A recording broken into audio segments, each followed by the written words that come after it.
ಬಿಜೆಪಿಯವರಿಂದ ಕನ್ನಡಿಗರಿಗೆ ದ್ರೋಹ ಅಂತ ಹೇಳಿದ್ಯಾಕೆ ಸಿಎಂ ಸಿದ್ದರಾಮಯ್ಯ? ಸರ್ಕಾರ ದೇಗುಲದ ಹುಂಡಿಗೆ ಕನ್ನ ಹಾಕಿದೆ ಅಂತ ಬಿಜೆಪಿ ವಾಗ್ದಾಳಿ. ಮಕ್ಕಳಿಗೆ ಮನೆಯಿಂದಲೇ ಉತ್ತರ ಪತ್ರಿಕೆ ತರೋದಕ್ಕೆ ಸೂಚನೆ ಕೊಟ್ಟಿದ್ದಾರಾ? ಇದೆಲ್ಲವನ್ನು ನೋಡೋಣ ಪ್ರಮುಖ ಸುದ್ದಿ ನ್ಯೂಸ್ ಟಾಪ್ 9ನಲ್ಲಿ. ಕೇಂದ್ರದ ಅನುದಾನ ತಾರತಮ್ಯದ ವಿರುದ್ಧ ಸಿಎಂ ಸಿದ್ದರಾಮಯ್ಯ ಸಹ ಗುಡುಗಿದ್ದಾರೆ. ಬಿಜೆಪಿ ಪಕ್ಷ ರಾಜಕಾರಣಕ್ಕಾಗಿ ಕೇಂದ್ರದ ಅನ್ಯಾಯವನ್ನ ಸಮರ್ಥನೆ ಮಾಡಿಕೊಳ್ತಿದ್ದಾರೆ. ಈ ಮೂಲಕ ಕನ್ನಡಿಗರಿಗೆ ದ್ರೋಹ ಬಗೆಯುತ್ತಿದ್ದಾರೆ ಅಂತ ವಾಗ್ದಾಳಿ ನಡೆಸಿದ್ರು.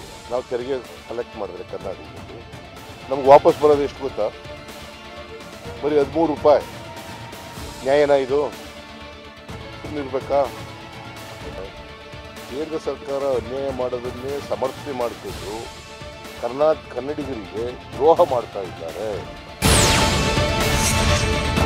ನಿನ್ನೆ ಸಹ ಧಾರ್ಮಿಕ ದತ್ತಿ ಕಾಯ್ದೆಯ ತಿದ್ದುಪಡಿ ಸದ್ದು ಮಾಡಿದೆ. ದೇವಸ್ಥಾನದ ಹುಂಡಿಗೆ ಕನ್ನ ಹಾಕೋ ಪಾಪದ ಕೆಲಸ ಸರ್ಕಾರ ಮಾಡಿದೆ ಅಂತ ಕೇಂದ್ರ ಸಚಿವ. ನಿಮ್ಮ ಉಬ್ಬಿದ ರಕ್ತನಾಳಗಳ ಸಮಸ್ಯೆಗೆ ಎವಿಸ್ ಆಸ್ಪತ್ರೆಯಲ್ಲಿ ಕೇವಲ 30 ನಿಮಿಷದ ಲೇಸರ್ ಚಿಕಿತ್ಸೆಯೊಂದಿಗೆ ಮುಕ್ತಿ ಹೊಂದಬಹುದು. ಹೆಚ್ಚಿನ ವಿವರಗಳಿಗಾಗಿ ಸಂಪರ್ಕಿಸಿ 8088837300.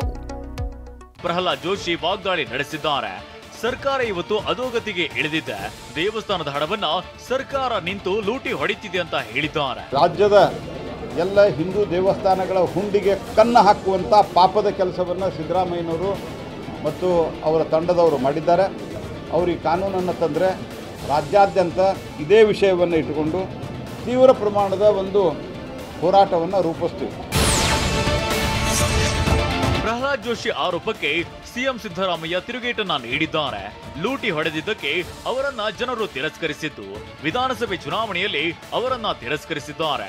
ಉದ್ದೇಶ ಪೂರ್ವಕವಾಗಿ ಅಪಪ್ರಚಾರ ಮಾಡುತ್ತಿದ್ದಾರೆ ಅಂತ ವಾಗ್ದಾಳಿ ನಡೆಸಿದ್ರು. ಅವರು ಲೂಟಿ ಹೊಡಿತಾ ಇದರಲ್ಲಿ ಅವ್ರನ್ನ ತಿರಸ್ಕಾರ ಮಾಡಿರೋದು ಜನ. ಈ ರಾಜ್ಯದ ಜನ ಕಳೆದ ವಿಧಾನಸಭಾ ಚುನಾವಣೆಯಲ್ಲಿ ಲೂಟಿ ಹೊಡೆಯೋದ್ರಲ್ಲಿ ನಿರತರಾಗಿದ್ದಾರೆ ಅಂತಲೇ ಜನ ಅವರನ್ನ ತಿರಸ್ಕಾರ ಮಾಡಿ ವಿರೋಧ ಪಕ್ಷದಲ್ಲಿ ಕೂಡಿಸಿರೋದು. ಧಾರ್ಮಿಕ ದತ್ತಿ ಕಾಯ್ದೆ ಅಂಗೀಕಾರವಾಗದ ವಿಚಾರವಾಗಿ ಸಿಎಂ ಸಿದ್ದರಾಮಯ್ಯ ಮಾತನಾಡಿದ್ದಾರೆ. ಉದ್ದೇಶ ಪೂರ್ವಕವಾಗಿ ಅಪಪ್ರಚಾರ ಮಾಡ್ತಿದ್ದಾರೆ. ಹಿಂದೂಗಳ ದೇವಸ್ಥಾನಕ್ಕೆ ಮಾತ್ರ ಬಳಸಲಾಗ್ತದೆ, ಬೇರೆ ಧರ್ಮದ ದೇವಾಲಯಗಳಿಗೆ ಉಪಯೋಗಿಸಲ್ಲ. ಅದಕ್ಕೆ ಈ ವಿಧೇಯಕ ತಂದ್ರೆ ವಿರೋಧಿಸುತ್ತಿದ್ದಾರೆ ಅಂತ ಹೇಳಿದ್ದಾರೆ. ಅಪಪ್ರಚಾರ ಮಾಡ್ತಾ ಇದ್ದಾರೆ.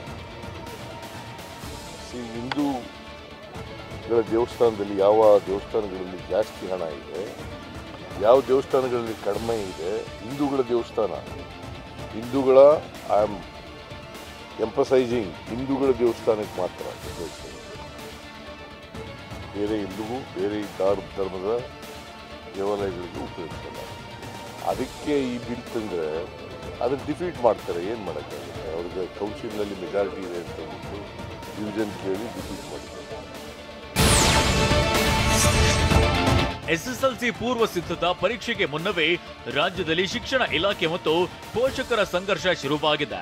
ಸೋಮವಾರದಿಂದ ರಾಜ್ಯದಲ್ಲಿ ಎಸ್ಎಸ್ಎಲ್ಸಿ ಪೂರ್ವ ಸಿದ್ಧತಾ ಪರೀಕ್ಷೆ ಶುರುವಾಗ್ತಿದೆ.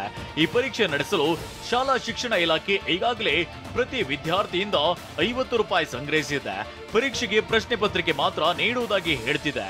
ಆದರೆ ಉತ್ತರ ಪತ್ರಿಕೆಯನ್ನ ವಿದ್ಯಾರ್ಥಿಗಳಿಗೆ ತರುವಂತೆ ಹೇಳಿದ್ದಾರೆ. ಇದು ಈಗ ಪೋಷಕರನ್ನ ಕೆರಳಿಸಿದೆ. ಇಲಾಖೆ ಮತ್ತು ಸರ್ಕಾರದ ನಡೆಯ ಬಗ್ಗೆ ಪೋಷಕರ ಸಂಘಟನೆಯಿಂದ ಆಕ್ರೋಶ ಕೇಳಿ ಬರ್ತಿದೆ. ನಾವು ಪರೀಕ್ಷೆಗೆ ಉತ್ತರ ಪತ್ರಿಕೆ ಕೊಡಿಸಲ್ಲ, ಅದನ್ನ ಇಲಾಖೆ ನೀಡಬೇಕು ಅಂತ ಜಟಾಪಟಿ ಶುರು ಮಾಡಿಕೊಂಡಿದ್ದಾರೆ. 6 ಪರೀಕ್ಷೆಗಳ 6 ಪ್ರಶ್ನೆ ಪತ್ರಿಕೆ ಪ್ರಿಂಟಿಂಗ್ಗೆ 20 ರಿಂದ 25 ರೂಪಾಯಿ ಸಹ ಖರ್ಚಾಗಲ್ಲ. ಆದ್ರೆ 50 ರೂಪಾಯಿ ಪಡೆದಿದ್ದಾರೆ. ಬಾಕಿ 30 ರೂಪಾಯಿ ಹಣವನ್ನ ಲೂಟಿ ಹೊಡೆದಿದ್ದಾರೆ ಅಂತ ಪೋಷಕರು ಕಿಡಿಕಾರಿದ್ದಾರೆ. ಕೂಡ ಉತ್ತರ ಪತ್ರಿಕೆಗಳನ್ನ ಪೇರೆಂಟ್ಸ್ಗಳಾಗಲಿ ಮಕ್ಕಳಾಗಲಿ ತಗೊಂಡೋಗೋದಿಲ್ಲ. ಎಷ್ಟು ಪ್ರಮಾಣದಲ್ಲಿ ನಾವು ಉತ್ತರ ಪತ್ರಿಕೆ ತೊಗೊಂಡೋಗ್ಬೇಕು ಅನ್ನೋ ಕೂಡ ಅಂದಾಜು ಕೂಡ ಇರೋದಿಲ್ಲ. ಈಗ ಆಲ್ರೆಡಿ ಅವರು ಕ್ವಶನ್ ಪೇಪರ್ಗೆ 50 ರೂಪಾಯಿ ವಸೂಲು ಮಾಡಿರೋದ್ರಲ್ಲಿ 15 ರಿಂದ 20 ರೂಪಾಯಿ ಮಾತ್ರ ಖರ್ಚಾಗಿದೆ. ಇನ್ನು 30 ರೂಪಾಯಿ ಎಲ್ಲೋಯ್ತು. ಅದೇ ದುಡ್ಡಲ್ಲಿ ಅವರು ಆನ್ಸರ್ ಶೀಟನ್ನು ಕೂಡ ಅವರು ಪ್ರೊವೈಡ್ ಮಾಡಬೇಕು. ಬೆಂಗಳೂರಿನ ಕುಬೇರ ಮೂಲೆಯಲ್ಲಿರೋ ಕಾರಣಕ್ಕೆ ಆರ್ಆರ್ ನಗರದಲ್ಲಿ ಜನಸಾಮಾನ್ಯರಿಂದ ಹಿಡಿದು ಸೆಲೆಬ್ರಿಟಿಗಳವರೆಗೂ ಎಲ್ಲರಿಗೂ ಇದೇ ಏರಿಯಾ ಅಚ್ಚುಮೆಚ್ಚು.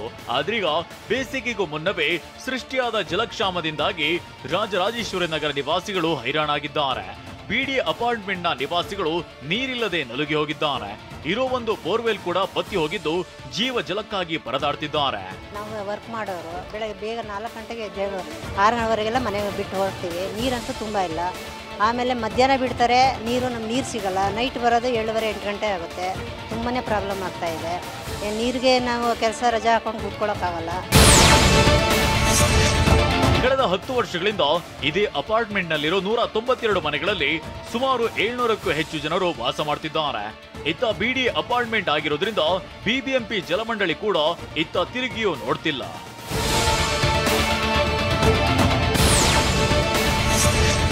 ಕೋಲಾರ ಜಿಲ್ಲೆಯ ಕೆಜಿಎಫ್ ತಾಲೂಕಿನ ಸ್ವಾಮಿನಾಥಪುರ ಬಳಿ ಇರುವ ಸರ್ಕಾರಿ ಮೆಟ್ರಿಕ್ ನಂತರ ಬಾಲಕರ ಕಾಲೇಜು ವಿದ್ಯಾರ್ಥಿ ನಿಲಯದ ಸಂಕಷ್ಟ ಹೇಳತೀರದಾಗಿದೆ.